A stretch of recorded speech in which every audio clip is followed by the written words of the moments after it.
Way back in 1922, out on the eastern plains near Lyman, the headlines told the story of two law enforcement officers found nearly lifeless next to their crashed motorcycle.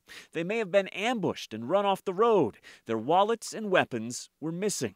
2 days later, one of those officers, a man named Eddie Bell, died. In the 150-year history of the Colorado Rangers, Eddie Bell is the only ranger that has ever been killed in the line of duty. Of course, John McFarland wasn't around back then, but he's made it a mission to find out what happened to Eddie. The two share a bond. They're both Colorado Rangers. Until about 80 years ago, Rangers were our only statewide law enforcement officers, state troopers, before there was such a thing. Anytime a police officer dies, it's sad, and when they don't get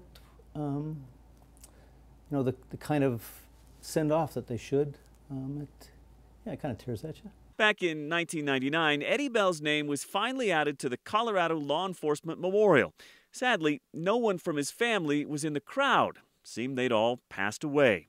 Or had they? The father of these two boys was Peter Bell. Earlier this year, John, who's a genealogy buff, wondered, what if? So he did an exhaustive search through decades of census data and somehow managed to track down Eddie Bell's great-nephew, who had no idea about his historic great-uncle or how he died. When I told him the story, he was just so excited. And this weekend, some 89 years after Eddie Bell's death, John and the other Colorado Rangers decided it was time for a fitting memorial. They unveiled his new tombstone, which up until a few days ago had no badge and no mention of what he did or the history behind his death.